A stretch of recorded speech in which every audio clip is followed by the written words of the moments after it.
Assalamualaikum warahmatullahi wabarakatuh. Sebelumnya perkenalkan, saya Muhammad Fikri Halwan Fauzi dengan NIM 204090078. Pada kesempatan kali ini saya akan menjelaskan dan juga memberikan tanggapan mengenai kebijakan kurikulum Merdeka Belajar Kampus Merdeka di perguruan tinggi dalam mata kuliah Manajemen Kurikulum Pendidikan. Ada 4 poin yang akan saya bahas pada kesempatan kali ini. Yang pertama yaitu konsep dasar kurikulum pendidikan, azas, komponen, dan juga landasan kurikulum.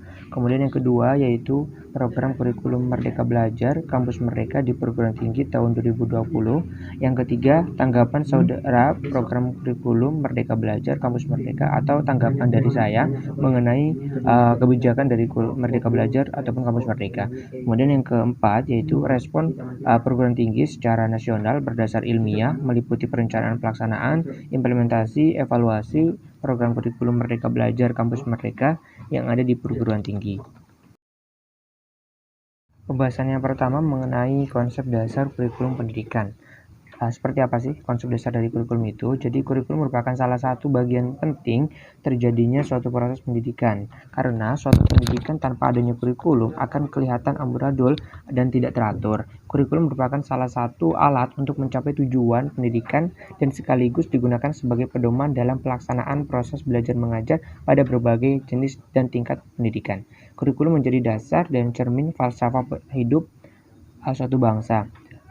Suatu bangsa akan diarahkan kemana dan bagaimana bentuk kehidupan bangsa ini di masa depan. Semua itu ditentukan dan digambarkan dalam satu kurikulum pendidikan. Kurikulum haruslah dinamis dan terus berkembang untuk menyesuaikan berbagai perkembangan yang terjadi pada masyarakat dunia dan haruslah menetapkan hasilnya sesuai dengan yang diharapkan. Konsep dasar kurikulum yang suatu konsep yang berkembang sejalan dengan perkembangan teori dan praktik pendidikan. Konsep kurikulum dapat juga berarti suatu konsep yang bervariasi sesuai dengan aliran atau teori pendidikan yang dianut. Menurut Sutrisno, ada 3 konsep kurikulum, yaitu kurikulum sebagai substansi, kurikulum sebagai sistem, dan kurikulum sebagai bidang studi. Selanjutnya yaitu mengenai azas kurikulum pendidikan. Ada 4 azas dalam kurikulum pendidikan. Yang pertama yaitu azas filosofis. Azas filosofis ini adalah landasan filosofis dalam pengembangan kurikulum. Ialah rumusan yang didapatkan dari hasil berpikir secara mendalam, analisis, logis, sistematis dalam merencanakan, melaksanakan, membina, dan mengembangkan kurikulum baik dalam bentuk kurikulum sebagai rencana tertulis, terlebih kurikulum dalam bentuk pelaksanaan di sekolah. Kemudian yang kedua adalah asas psikologis. Kontribusi psikologis terhadap studi kurikulum memiliki 2 bentuk sebagai berikut. Yang pertama adalah model konseptual dan informasi yang akan membangun perencanaan pendidikan. Kemudian yang kedua, berisikan berbagai metodologi yang dapat diadaptasi untuk penelitian pendidikan. Psikologi sangat membantu dalam memilih pengalaman belajar yang akurat, teori belajar, teori kognitif, kemampuan emosional, perbedaan kemampuan individu, kepribadian, motivasi, dan lain-lain. Semuanya relevan untuk merencanakan pengalaman pendidikan.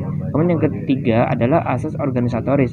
Asas organisatoris adalah asas-asas yang berkaitan dengan organisasi kurikulum, bagaimana kurikulum bisa berjalan dengan baik dalam kegiatan belajar mengajar, kerjasama yang baik antar komponen kurikulum guna mengantar pada kesuksesan pencapaian tujuan akhir pendidikan. Dalam banyak hal, asas organisatoris sering dikatakan sebagai asas yang paling mendasar dalam pelaksanaan kurikulum pendidikan. Kemudian asas yang keempat adalah asas sosiologis. Asas sosiologis berperan penting dalam mengembangkan kurikulum karena kurikulum mencerminkan keinginan, cita-cita, dan kebutuhan masyarakat. Dalam mengambil suatu keputusan mengenai kurikulum harus merujuk pada lingkungan, merespon berbagai kebutuhan dalam masyarakat, dan memahami tuntutan pencantuman nilai-nilai falsafah pendidikan bangsa. Landasan sosiologis menyangkut kekuatan-kekuatan di sosial masyarakat. Kekuatan-kekuatan itu berkembang dan selalu berubah-ubah sesuai dengan perkembangan zaman. Kekuatan itu dapat berupa kekuatan yang nyata maupun yang potensial, yang berpengaruh dalam perkembangan kebudayaan seirama dengan dinamika masyarakat. Kemudian selanjutnya yaitu mengenai landasan kurikulum pendidikan. Ada 4 landasan kurikulum pendidikan. Yang pertama adalah Undang-Undang Nomor 20 Tahun 2003 tentang Sistem Pendidikan Nasional. Kemudian yang kedua adalah Undang-Undang Nomor 12 Tahun 2012 tentang Pendidikan Tinggi. Kemudian yang ketiga adalah Peraturan Pemerintah Nomor 4 Tahun 2014 tentang Penyelenggaraan Pendidikan Tinggi dan Pengelolaan Perguruan Tinggi. Dan yang keempat adalah Peraturan Presiden Nomor 8 Tahun 2012 tentang KKNI.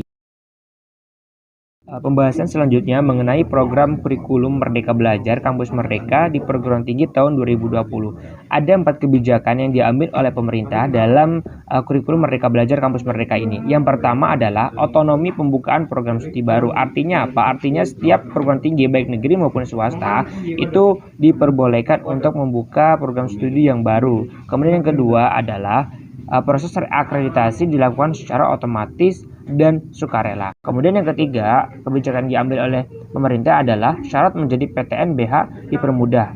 Kemudian yang keempat, hak belajar 3 semester di luar program studi dan perubahan definisi SKS.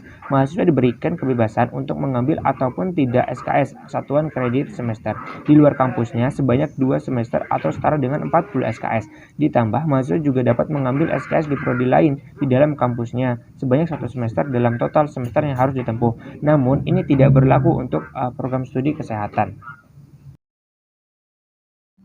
Ada beberapa program yang ditawarkan oleh kebijakan Merdeka Belajar Kampus Merdeka. Yang pertama adalah pertukaran mahasiswa merdeka. Yang kedua, magang bersertifikat. Yang ketiga, Indonesia International Student Mobility. Kemudian yang keempat, studi independen bersertifikat. Yang kelima, proyek kemanusiaan. Yang keenam, riset dan penelitian. Kemudian yang ketujuh, membangun desa. Yang kedelapan, kampus mengajar. Dan yang kesembilan, program wirausaha. Itu merupakan beberapa tawaran yang diberikan oleh pemerintah dalam kebijakan Merdeka Belajar Kampus Merdeka. Lalu poin pembahasan selanjutnya yaitu mengenai tanggapan saya terhadap kebijakan kurikulum Merdeka Belajar Kampus Merdeka.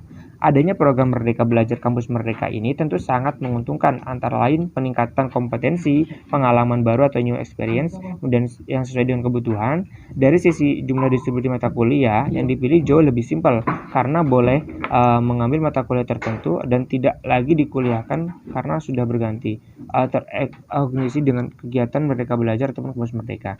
MBKM atau juga Merdeka Belajar Kampus Merdeka ini juga diharapkan mampu menjawab tantangan bagi perguruan tinggi terhadap perkembangan zaman. Lalu yang terakhir, bagaimana respon perguruan tinggi secara nasional berdasarkan ilmiah seperti perencanaan pelaksanaan, implementasi, evaluasi program kurikulum Merdeka Belajar Kampus Merdeka di perguruan tinggi. Kebijakan MBKM atau Merdeka Belajar Kampus Merdeka memberikan kesempatan kepada mahasiswa untuk mendapatkan pengalaman belajar yang lebih luas dan kompetensi baru melalui beberapa kegiatan pembelajaran.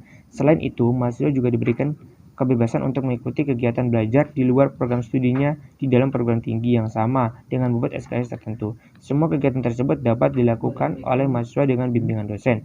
Ada 2 hal yang dapat dilakukan oleh program tinggi negeri dalam merespon kebijakan Merdeka Belajar Kampus Merdeka. Yang pertama adalah menyiapkan pedoman teknis, pedoman pelaksanaan MBKM. Kemudian yang kedua, melakukan sosialisasi dan penjagaan dengan para pihak yang menjadi mitra kegiatan. Sekian dari saya, terima kasih dan mohon maaf. Wassalamualaikum warahmatullahi wabarakatuh.